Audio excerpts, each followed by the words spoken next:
Starting notes 0.3 and 0.5. 0.3, we've already been discussing how to add and subtract integers.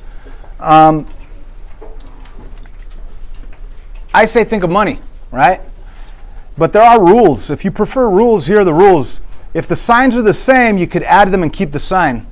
Okay, so an example of that, remember a minus sign and a negative is the same thing. So if you want to go by rules, this is a negative, this is a negative, the signs are the same, which means that I could add them and keep the sign. 2 plus 3 is 5, I could keep it negative 5. That's the rule. I don't prefer the rule. I prefer to think I prefer to think of money.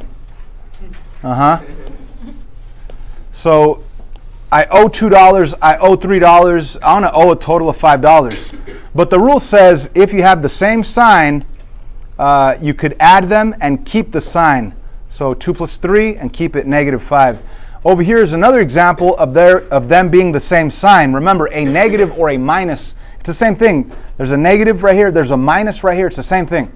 So do they have the same sign? Yes. So 2 plus 3 is 5, keep the sign. But again, I prefer to think of money, right? So what do I mean by that? I owe $2, I owe another 3, I owe a total of 5. Now, if you like the rules, then you could use the other rule as well.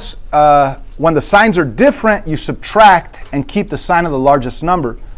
So right here, the signs are different. You have a negative 3, you have a positive 5. So you're going to subtract. 5 take away 3 is 2.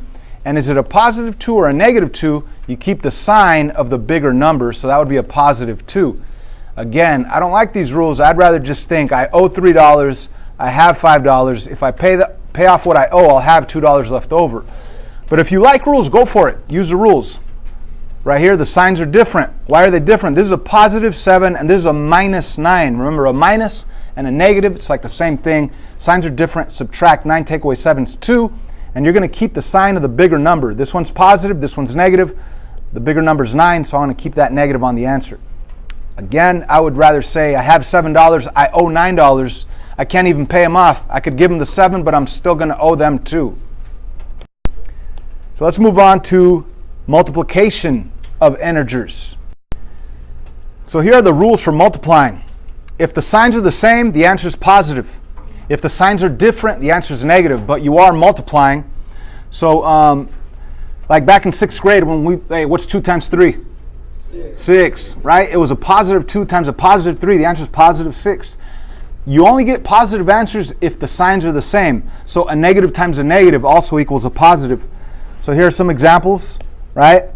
This is negative 3 times negative 2. That's positive 6. Or even a positive times a positive is also a positive. Now, when the signs are different, the answers are going to be negative when we are multiplying. So if the signs are different, the answer is negative. So if we look over here, we have a negative 3 times a positive 4. Now notice there's no symbol between the 3 and the parenthesis. That tells us that we're multiplying, so that's going to be a negative 12 because the signs are different. If there would have been a negative sign right in here with the 4, then that would have been a negative times a negative, which would have been a positive. But the signs are different, so the answer is negative. Right here, the signs are different, the answer is negative, right? And we know we're multiplying because there's no symbol between the number and the parenthesis. So don't automatically think, if I see a parenthesis, I'm multiplying. That's not really the case. Okay, so here are 6 examples. 1, 2, 3, 4, 5, 6. The first 4 are examples of multiplication. The last 2 are examples that are not multiplication. Why is this guy multiplication? Anybody? Because there's no sign between them. Not because, yeah, there's parentheses, but there's no sign between these parentheses. There's no plus or minus sign in there, okay? It's multiplication. Right here, this is multiplication because there's no sign between it, okay? There's no sign between this parenthesis and that parenthesis. There's nothing. So we're multiplying. Right here, we're multiplying. Why? Because there's no sign between the number and the parenthesis. Now, if we go to this one, we are multiplying. Why? Because there's no sign between the 3 and the parenthesis. Now, number 5, we're not multiplying. Even though there's parentheses right there. Why are we not multiplying? Because the minus sign, right? There's a minus sign between the parenthesis and the 3. Okay. Now, it would be a different story if I had this. then that would be, 2 times negative 3, because there would be no sign between the two parentheses. But I don't have that. It's not there. I just have 2 in parentheses and minus 3. So I'm not multiplying right there. I'm thinking of money. I have $2. I owe $3. What's my answer? You owe $1, right? -1. This guy, we are not multiplying either because there's a plus sign between them. So those are the rules of adding, subtracting, and multiplying. Again, if you don't like the rules for adding and subtracting, what could we do? Money. Think of money. If you don't like the rules of multiplying, it's a little bit more challenging, but there is something you could do. Here's a storyline to help you with adding and subtracting. If a good thing happens to a good person, that's good. What do I mean by that? Let's say somebody loves to donate to the needy, right? They make breakfast for people that don't have food, and they spend a lot of money on others, right? And then all of a sudden they win the lottery. That's a good thing that happened to a good person. That's good, right? So that's kind of like a positive times a positive equals a positive, right? Good thing happens to a good person, that's good. If a bad thing happens to a good person, all right? So let's say, this person's working with the needy. He's always building homes for people that don't have homes. And then all of a sudden his house gets struck by lightning and burns up. That's bad, right? If a bad thing happens to a good person, that's bad. So that's like a negative times a positive, that's a negative. Okay.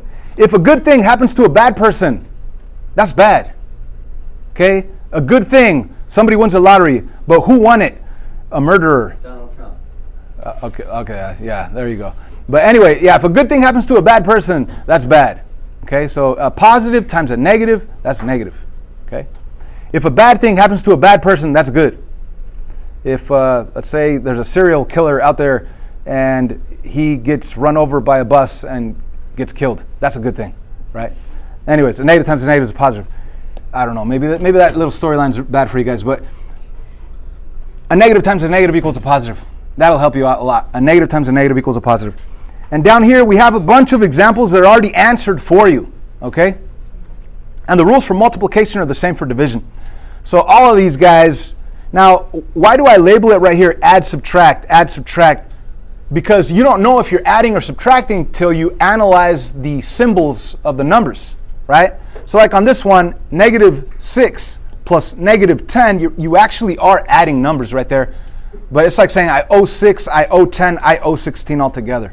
I owe 7, I owe 3, I owe 10 altogether, right? I owe 15, I owe 9, I owe 24 altogether. Now over here, I owe 5, I have 8. In my head, I'm not really adding, I'm actually subtracting, right? I owe 5, I have 8, I will have 3 left over. I owe $24, I only have 15, I still owe that person $9. So these are all examples that you should just look at, think through. Now the multiplying, again, notice on the adding and subtracting, there's symbols between the number and the parenthesis. Symbols between the number and the parenthesis. On multiplying, there are no symbols between the number and the parentheses. So right here we're multiplying. And again, the rules, a negative times a negative equals a positive. Or a positive times a positive equals a positive. If the signs are the same, the answer is positive. If the signs are different, the answer is negative. So on all of these, we have different signs. So we know that on all these answers, they will be negative answers. And of course, we are multiplying here. Right here we have same sign. Negative times a negative is a positive. Negative times a negative is a positive. Negative times a negative is a positive. So we have all these examples. Division is the same exact thing. If the signs are the same, the answer is positive. If the signs are different, the answer is negative. Now on division, they could ask it as a division problem like this, or they could put it as a fraction, because a fraction is really a division problem anyway. So that's why right here you have -30 divided by +5. The signs are different. The answer has to be negative. You just have to know that 30 divided by 5 is 6. So -6. -20 divided by +4. Signs are different. The answer is negative. 20 divided by 4 is 5. So that's -5. Okay. Over here, these division problems, the signs are the same. A negative divided by a negative, positive. 30 divided by 5 is 6. So we have all these different examples that we could look at on the front page. And on the back side, we actually have some practice.